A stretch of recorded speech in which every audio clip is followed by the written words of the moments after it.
Good morning. This is day 3 of our After Easter Challenge Thinking. And I'd like to share with you a little bit about how many men it took to arrest Jesus in the garden. So let's take a look at this. All the Gospels talk about the arrest of Jesus, and each one adds a new element of how many were there to arrest Jesus.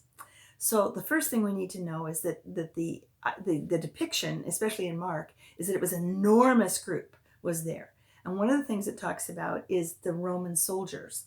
And the Roman soldiers was a cohort of soldiers, and that's usually between 300 and 600 men. So we know right off the bat there was 300 to 600 soldiers armed, and they were also carrying torches and lanterns. Now, lanterns are very short-lived lights, but torches will last a long time. So they really went out looking for Jesus. They didn't know how long it was going to take him, but they were going to stay until their torches burned out. There were a lot of caves in the area, and they kind of thought maybe Jesus was hiding out, but he wasn't. He was right there in the Garden of Gethsemane to be arrested. So let's talk about that. Who else was there? 300 to 600 Roman soldiers armed with weapons. And then there were chief priests and Pharisees and people like that. And also Malchus was there. Malchus has a special place, and I'll talk about him maybe tomorrow. And he was the chief priest of the Sadducees' main personal advisor. And so he was sent out there to make sure that the job was done. So all of these people came at Jesus to arrest him with weapons and everything. And they asked, Judas went up and kissed him, and he asked, who are you seeking? He said, we're seeking Jesus of Nazareth. And Jesus said, I am he.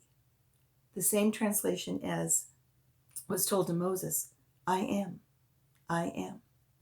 And when he said that, I think we overlook this. When he said that, all of those 300 to 600 soldiers, armed and dangerous, all of those chief priests and religious leaders fell backwards.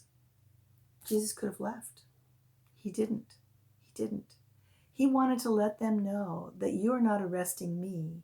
I'm giving myself up because I'm giving my life up to save the sins of mankind. Jesus was not arrested by force. He was not taken by force.